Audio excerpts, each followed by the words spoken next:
Hey guys, welcome back to Double D Vintage Baseball Cards. My name is Dylan.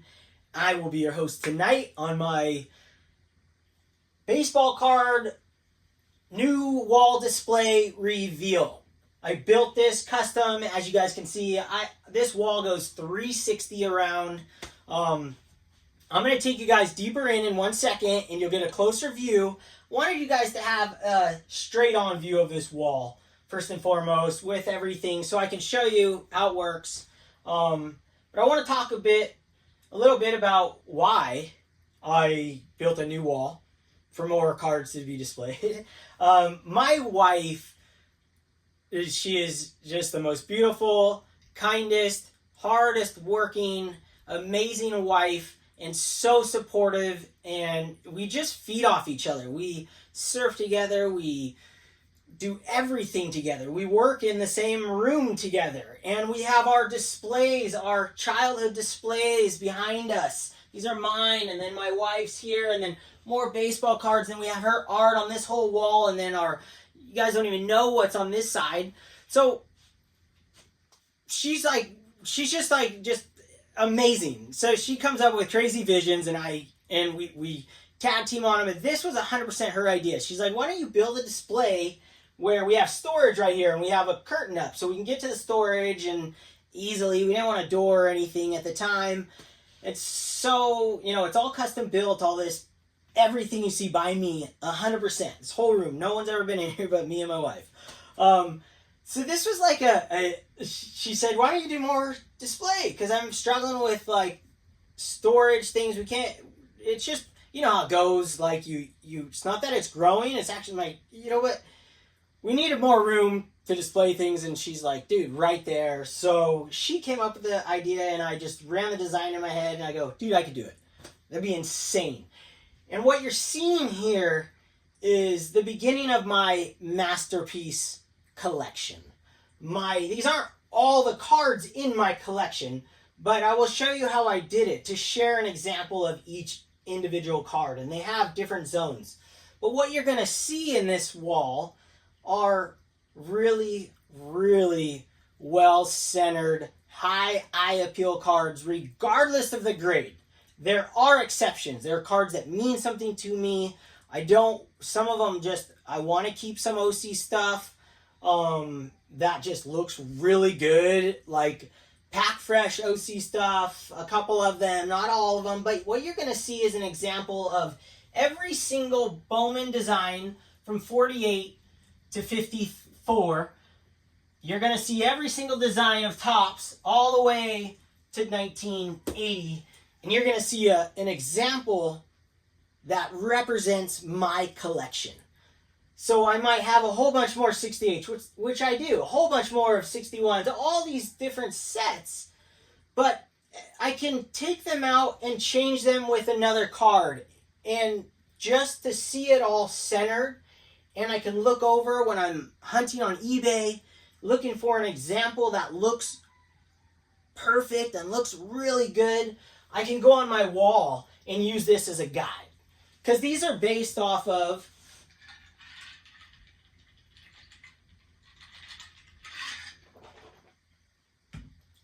mouth gets so dry. I do talk fast. I think because when I make these videos, I'm thinking about the time, how long. We all do, it's been 10 minutes. But then I go and I'll look and I'm like, oh, it hasn't been that long. Or okay, well, whatever. So I do talk fast so my mouth gets dry. And I'm trying to work on slowing down. And you know what? I think I slow down when I'm not on camera. If I'm looking at my cards at a table, I slow down. But doing this, I'm trying to get everything, all my thoughts out at one moment, but it's not even possible. And then I get sidetracked, talking about the build, and then I go from that to the how I display the cards and what each card represents and how I think it's a glorious example of each year. And then I have displays that mean something down here where I have my MVP collection that I'm working on. And the two cards that go card on card. card on card. And then I have more MVPs along this whole row here. I'm going to get you guys deeper in here. Don't worry. I've got examples of cards that I just had to put on my wall. I just love them. And then I have my set right here that I'm working on. And this is my holder, which I have to have this Babe Ruth card on the wall anytime I display cards. I just love it. I built these sideways narrow ones for certain reasons, to display certain cards below them in my mind. And as I was putting it all together, it morphed numerous times. I had it in my brain. I mean, months and months of thinking about what's going on this wall. I've got rookie cards here. I've got my Duke collection right here. I have the sideways card, so when you go to 55, you come to this row. And then I got the 55 Bowman, then I got the 55 Topps, all just really awesome examples. And then I got the 56, and then the 60 with different examples. So that was just super fun to do that. And then I got my, just awesome cards here, just cards that I have to have, and then cards that mean something so much to me. So much going on this wall that I hope you guys are like looking and realizing what I did in certain sections, and maybe I won't even tell you why I did certain sections and how certain cards go together, but everything on this wall goes together in a one-way, shape, or form. I've got cards that are mean something to me right here, or just outstanding looking cards. I have Orlando's card. I mean, this set, this Goodwin's Champion set, I have a card from the greatest collector on the planet of that set. I have a card from his set, a duplicate, and he gifted me, and it is just a treasure. It's insane. I have the Sadahara O that I just keep talking about. I've had it on my wall, different spots, since I got back from the National. I bought that from Robert at Pristine Auctions, I think, or Pristine Collectibles. Man, I just love that card for some reason. I'm just drawn to it. This Ernie Banks right here, this Topps 64 fold one. It's like, that is from Adam, Splendid Sports. It just means something to me. I traded him for a Pedro Martinez autograph card that I pulled out of a pack at Christmas time in like 2019. I bought a case, and then come years later, I have a friend in the hobby. I traded him for that insane Ernie Banks. The greatest card from that set, I feel like. It's just so sick looking. I got combo cards, MVP, all-star cards. I've got card-on-card action down here. There's stuff going on all over the place. I've got a gift up here. It's just so much stories behind each of these cards. Every card I pick up on eBay now, it's not just like going and hunting for a Johnny Bench 70 Topps. I want to get the exact one, my last one. I want to get the one, and if I have to pay a little more, I just do. And most of the time you don't. Most of the time you don't have to. But sometimes you do, and it's not a lot more. It's like, dude, I want to share where my, like, John Keating,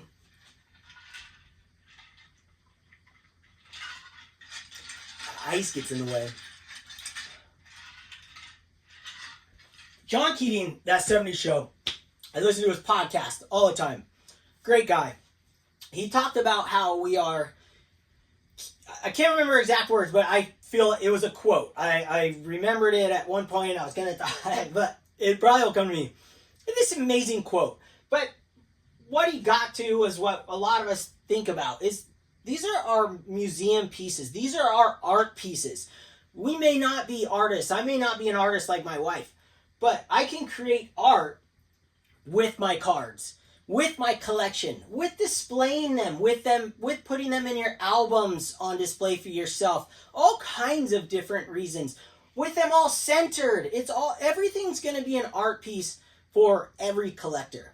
And so I wanted to share my work in progress over the last year and some months since I started going down this centering and eye appeal, no grades regardless. So when you're going to look at the wall, you're going to see lots of cards that I have never had, I didn't have before, but I probably had a copy of them and sold it. But you're going to see old slabs, you're going to see new slabs, you're going to see SGC old, new, BVGs I'm sure up here. They're all over the place because I go for the card. And I literally don't think of anything else. And I don't even think of the grade. So this is going to be a fun mix of stuff that I've had forever and some stuff that has been, I just really fast forward. You guys know I've sold probably 400 graded cards now to date this last year. And I've probably purchased around 400 graded cards to replace them.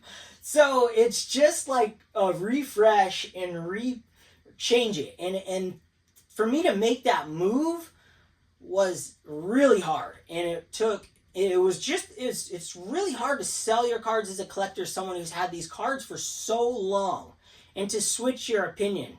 And I did it. And I have never been happier with my collection. I'm not trying to sell you guys on your collections. I'm just telling you what my collection means to me and how I am building it and how YouTube has changed the way I build my collection. Before, I was just buying cards for just because I just love the card. Hey, this is a sick one, PSA 7, sick, come on, cheapest one.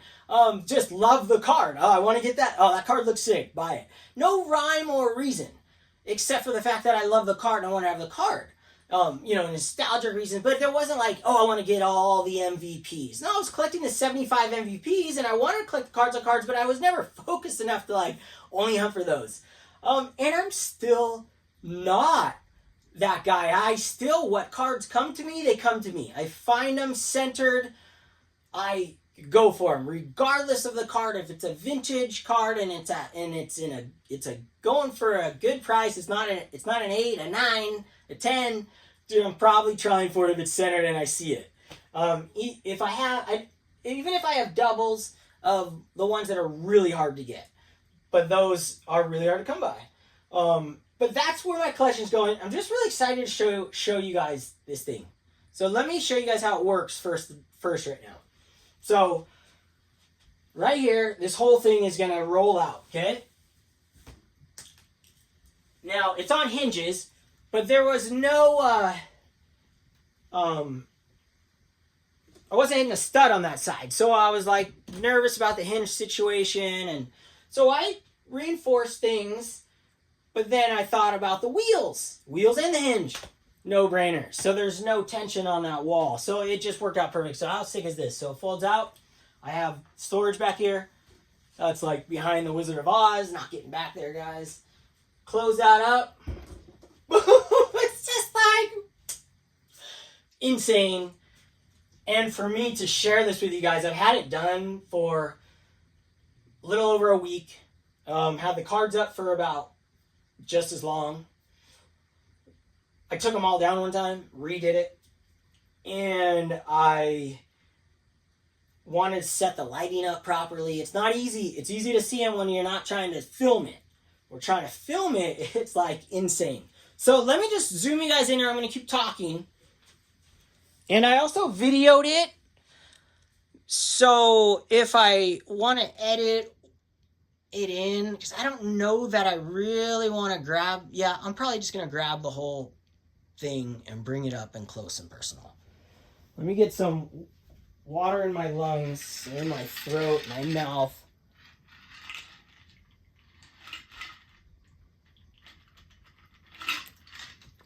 Let me go get some more water. I'm going to have to edit this anyways. So we're going to take a slight break. Then I'm going to go show you guys some action. Card on card action.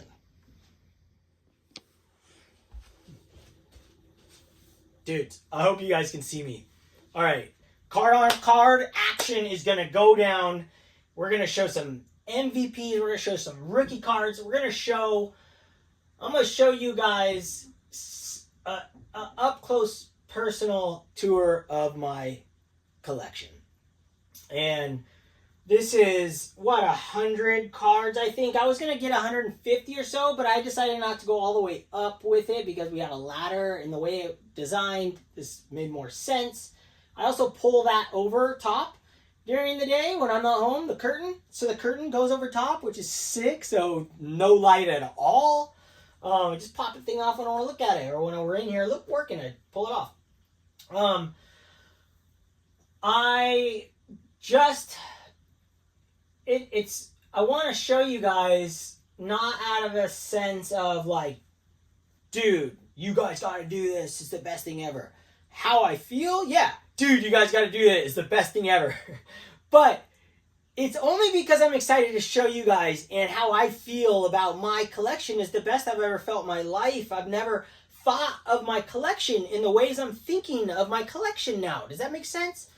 In the past, like I said, it was like collected cards my whole life. Never ever have I stopped. Never once. Vintage cards for the last 20 something years. Like graded vintage. Since grading started. Like I just morphed it this year and went and hit the gas pedal on my feelings about it, because in life we all get these feelings of things or thoughts, and like whether that's buying a house or buying this certain stock or buying into the stock market while it's at, everyone's scared, or vice versa, or this or that. And then you go back in hindsight and you're like, man, I should have just done it. I should have just bit the bullet. If you truly believed in it, you should just done it, and you'd be like, oh, I'm so stoked. So not only did I take a huge chance in selling a bunch of these 7s and off-centered 8s, all off-centered stuff, one day I could be totally wrong and they could be skyrocketing, but I felt in my gut, in how I love to look at cards, how I look at cards, and how I want to see a baseball card.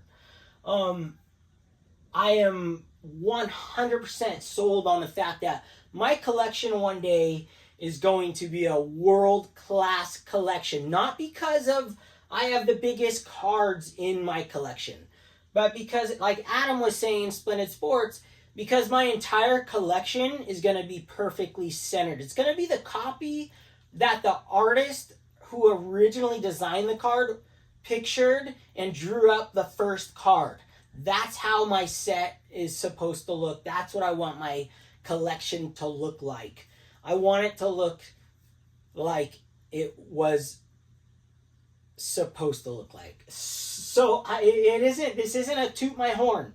This is me showing you guys my masterpiece artwork. Not only in building the display, it's nerve-wracking showing people what you do. Like Scott Reindeer Studios, I have so much respect for artists.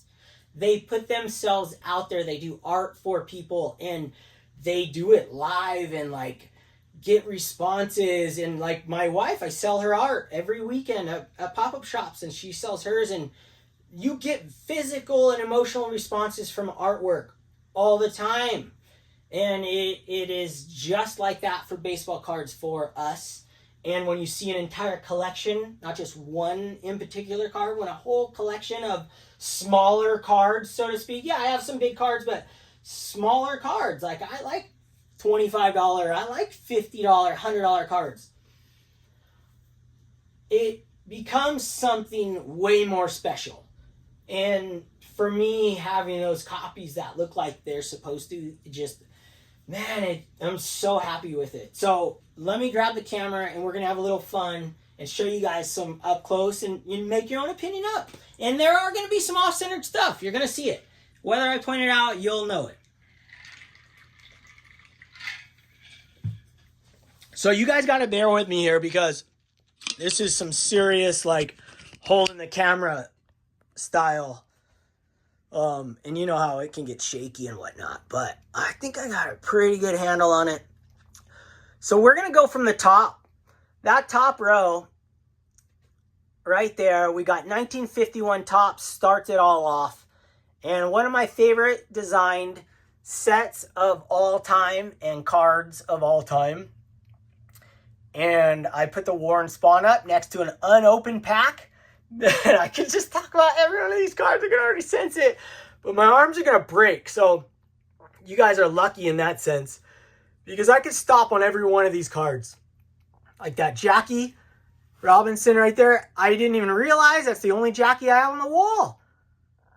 But it's insane, Jackie Robinson. And look at that. Thing is off-centered. One of my favorite sets of all time that Topps put out 1955 Topps double headers. There's another player on the back. And then you got Nap Lajoie. And then you got a gift from Adam. Vintage Sanctuary. The most insane gift. You just like can't even fathom the fact that someone would give you that card. It blows my mind. So, all right, let's go. Let's start here.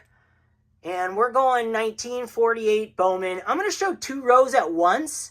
But you'll see them. You'll see what I'm going to do. And you'll see how I'm not going to point every card out. I'm just going to scroll down and show you guys what's going on. And you guys can figure it out. You guys can kind of just see what's going on. Every once in a while, I might talk about a card. Like that Mickey Mantle I traded for right there. The Satchel Paige I got. Go from 53, 54. Here, we'll go a little closer. Yeah, we'll go a little closer. Let's go a little closer. All right, let me start over. Starting over. I mean, who doesn't want to see cards over again? We'll get you guys the full tour here. So you see the order I'm going with right here. I mean, every example of every top set. And then when we get to 1955... you'll see that. I don't even know if I've shown a lot of these cards I've had for so long, and I'm showing them on the channel probably for the first time. Yeah, who knows? Like, I mean, I know. I guess you guys don't know. I don't know. No, I don't know which ones I've shown. I know which ones I've had forever and which ones I've bought recently or within the last year. Like that Spawny, that thing's a forever card.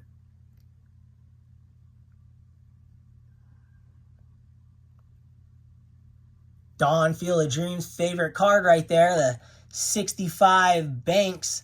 That card's been with me for a long time. I love that side profile. And I agree, Dawn. I read some books with Ernie Banks too, and you know, he wasn't... I feel like he did. He put that smile on. He was good at that. Joe Morgan. Mantles. I mean, I didn't even mean to grab 2 Mantles, but I just couldn't help it. MVP right there, bench. Look at this example. I should go closer with these cards. Well, you guys are going to look on this in the big screen, so you'll see these things up. How's that? So I traded away my 7.5 SGC of that Hank Aaron, and it was off-centered. I traded it off for that Mantle you guys saw up there as part of that deal. I gave it a $300 value. And I bought that for $145, $150, and that thing is insanely better. And I will do side-by-sides at some point. When I'm bored, maybe when I'm older, or whatever. I have pictures of every card I ever sold, or I should say scans. So move down to 55. So when you guys saw that we jumped to 55, oh, I love that card right there. Look at that. Kilbrew rookie. Whew. I could stop on all of these. There it is. That's a big boy card right there. Whew. Just pick this Mantle up. I mean, this Matthews up. It literally showed up the day I was putting the wall up. Man, the photo was horrible, and there was nowhere to look up the photo.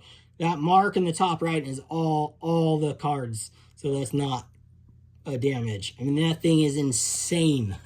Yeah, I haven't even barely got to look at that too closely, but I think I gave that 100% on scale. Centering, absolutely perfect.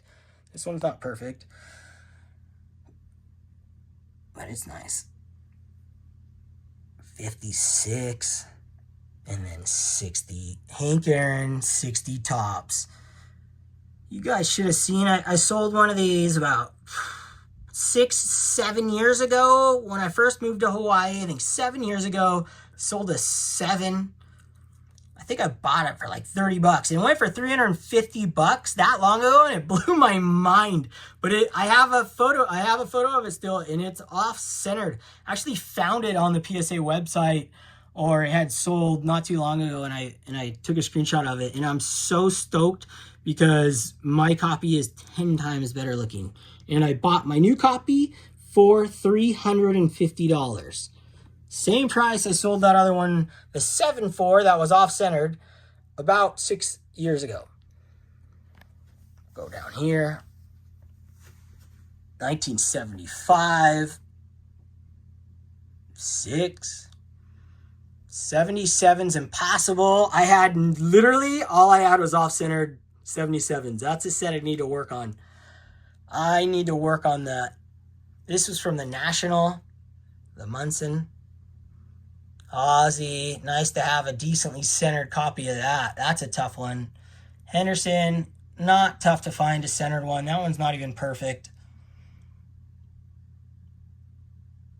Dukes, look at those. Nate, Topps 85-401 here. Thank you, sir. It is on my wall. Incredible card. All right, moving down. Next row. Card from Adam. Splendid Sports gave me this Robin Yount rookie autograph. Perfectly centered. At the National while I was shopping. It was so sick. I was stunned because he didn't know I just sold one. An autographed one that was way off centered. And I sold it. So that was on my list. Got my Jimmy Fox. Hank Greenberg. I mean, look at these boys. Whoo! Banks. Hank Aaron. The lighting's going to get worse and worse as we go. That is the problem. Let me see. Well, I'm just going to go with it, guys. It is what it is. Nothing I can do.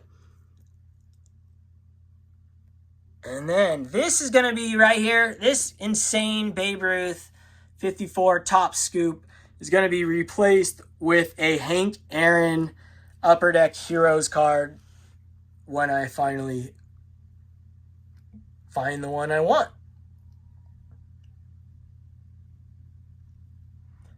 Absolutely stunned out of my mind that I have these. And I'm trying to go for all of them, every sport. And I have one. I have a Jerry West. Some rookie cards that just mean the world to me right here. Nolan Ryan. And then you got my Mickey Mantle OC card right there. I once tried selling it and got big offers, 4,000 plus. Whether I should have taken them or not, I just couldn't do it. My number was 5. As it looks insane. And you know what? I'd still rather have a centered copy, but I'm not willing to buy another one and then have to sell that one. So that's probably my lifer card right there. Just to have a nice off-center one. I mean, these are all going to be off. A lot of these are going to be off-center. Like, look at this guy. I'm not going to recollect these ones. No way. Like a $10 card, I would lose money selling them to begin with. So look at it, card on card. Got to show them both at once right there. MVPs right here, you guys. These are all MVPs I'm showing you. Ernie Banks was an MVP in 1958. Look at that one. Autographed and centered. The highest graded ever. I looked it up after. Highest graded autograph, 1958 Topps. All-star card ever. I don't think I paid a whole bunch for that. Sandy Koufax, I had that graded. I had that raw. I got that while I was getting my car serviced at the mall over here. My buddy was there, and I'd seen it for so long. Finally bought it and got it graded. And it's awesome. So stoked because I paid like $100 or something for it. I don't remember exactly, but worth it. And that's for my buddy as well. Mantle Collector had that raw as well. MVP. Move down here. Now I'm not gonna say whatever. Whatever. This is what it is. Look at these cards. I mean, how is this? I got modern cards. I got vintage cards next to them. Or vintage cards and modern cards next to them. Look at this. This is sick. So cherry. I mean, are you kidding me? I mean, how cool is that? You can display a modern card. You got Roger Maris, 61 liters, 62 liters, but in 61, Roger Maris beat Babe Ruth for the record. And it was a fight between Mickey Mantle. So you see the fight in 62 right there on the left, the home run leaders card. And Roger Maris card, I have his other one, but it's ungraded. I don't have a centered copy of his 61. Very hard card to come by. I have one on my watch list. It was not perfect. It was close. And then you got Aaron Judge, who beat it. I love that, because I have more of those Aaron Judge cards from that set, and I can replace that. And same with the Maris, as I pick them up, and I think I have a couple others that represent 61 for him. MVPs, and that also represents 61 right there, that Mantle, in a way. And then you got combo cards. We'll go this way. And you got, obviously, Bingo Bango, Bingo Bango. Look at that. Getting to the bottom here. That one, Yogi and Yogi, that one is on eBay now because it's off-centered, and I always had an exception for 53, but I'm blazing through my collection, and I'm working on getting the 53 centered now, so that one is up for sale, and it's a beautiful copy. Image is perfect, but I want a centered copy. You got Yogi, Mantle. Picked that up at the National. I just had to display this card. One of my favorite combo cards, if not my favorite combo, second favorite combo card of all time. I have this in the green version as well, perfectly centered, that I bought ungraded at a local card shop. Card on card action here. And then the insane row right here. Guys that I read about, know about, Miller Huggins, Eddie Collins, and then this guy right here. I talked about it earlier. Orlando. Man, so stoked to display that. Robert, thank you for this one. Sam Rice. What a story with Sam Rice. I've collected Sam Rice since I read the story about him a few years back. Insane. So there you guys go. That is the show for tonight. Let me put you back in the holster. Going back. Hold on. I'm staying pretty steady, you know? I think I did pretty good with that. 18 minutes there. All right, we'll do this sit here, close-up style. Get this. Get my stool. Okay, guys. So, first and foremost, I'm not looking for, like, man, I'm not looking for praise on how sick it is. Yeah, it's appreciated. I love it. And I'm not looking to influence you guys in this, but I wanted to just share, I reiterate, I wanted to share my collecting behaviors and my thoughts as well, because anything I collect, I think has a better chance of going up in value in the future than things I don't collect. Besides random cards I buy because I love, of course, that, regardless of that. It's always that. But that's how I've always done it my whole life. Time I put money towards something, I either want that money to be well spent or become worth more later in the future. And that has never changed with me in cards ever since I was a kid. I always knew what cards are worth. So, obviously, you guys can see where I'm going with my cards. So, I'm okay with being known as like the center guy, and everyone like, oh, Dylan wouldn't approve. I love that, dude. I love center cards. There's nothing I can do about it. But I also love looking at off-center cards in other people's collections. And not trying to tell you to go do this. I'm literally just telling you my thoughts and putting them out there for the world, which is crazy, right? Because I would never tell the world what stock I'm buying or why I'm buying this house for this reason or this or this. I just wouldn't. No way would I do that, because that's just like, that's insane.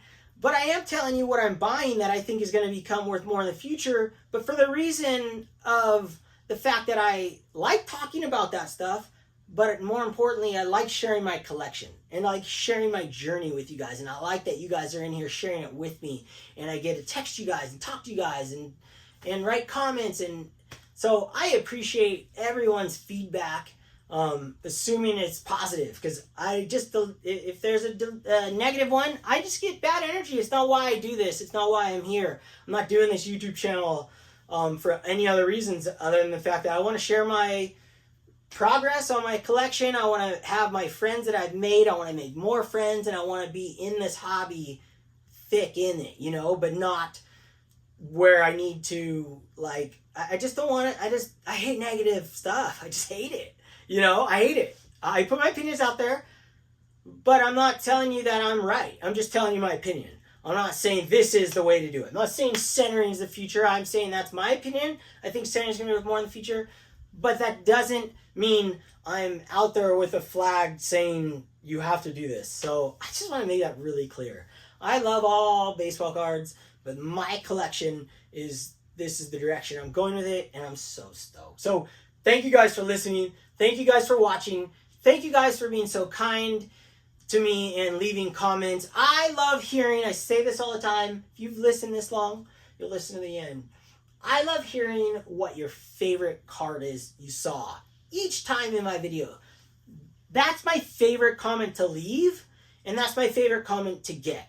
Because I don't, you know, I love to hear that, because it's really hard to choose. And if you have to choose 1, 2, or 3, you know, you just choose them. You could literally leave a comment just, that's it. And I know you are, I see it, and I'm just like, yeah, that's sick. I like that. So those are my favorite comments, and besides all the other things too. But I love to hear what card they loved most, what they saw, and they're like, wow, that's sick. I like it. All right, Shaka. We'll talk to you guys later. Thank you for everything.